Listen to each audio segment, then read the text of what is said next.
சீராக்கின் ஞானம் 6ஆம் அதிகாரம் 17 முதல் 37 வரை உள்ள இறை வார்த்தைகள். ஆண்டவருக்கு அஞ்சுவோரே முறையான நட்பு பேணுவோர். அவர்களை அடுத்தவர்களும் அவர்களைப் போலவே இருப்பார்கள்.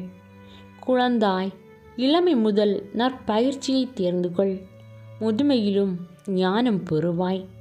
உழுது விதைத்து பின் நல்ல விளைச்சலுக்காக காத்திருக்கும் உழவர் போன்று ஞானத்தை அணுகு.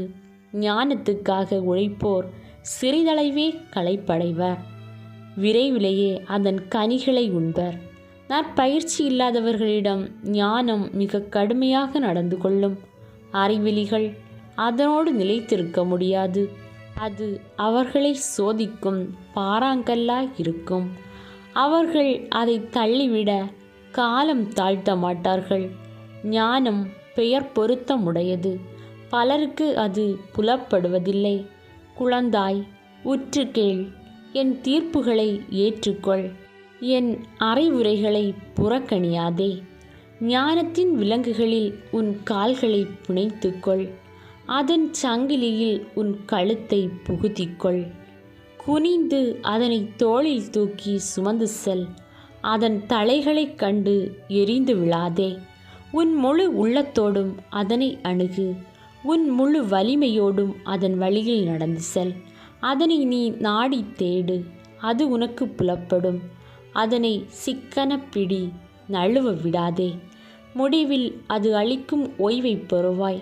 அதுவே உனக்கு மகிழ்ச்சியாய் மாறும்.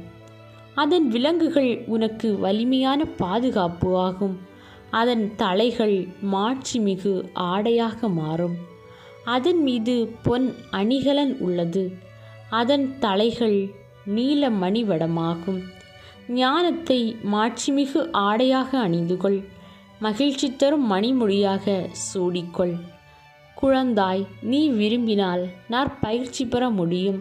உன் கருத்தை செலுத்தினால் திறமையுடன் திகழ முடியும். கேட்டறிய ஆர்வம் கொண்டால் அறிவு பெறுவாய். பிறருக்கு செவி சாய்த்தால் ஞானியாவாய். மூப்பர்களின் தோழமையை நாடு. ஞானிகள் யார் எனக் கண்டு அவர்களை சார்ந்தினில்.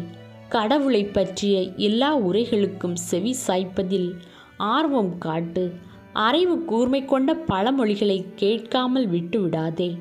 அறிவு கூர்மை படைத்தோரை நீ கண்டுவிட்டால் விரைந்து அவர்களிடம் செல். உன் காலடிப்பட்டு அவர்களின் வீட்டு வாயிற்படிகள் தேயட்டும்.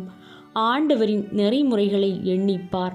அவருடைய கட்டளைகளை எப்போதும் உள்ளத்தில் இருத்து. அவரே உன் உள்ளத்திற்கு தெளிவூட்டுவார். நீ விரும்பும் ஞானத்தை உனக்கு அருள்வார். ஆண்டவரின் அருள்வாக்கு. இறைவா, உமக்கு நன்றி.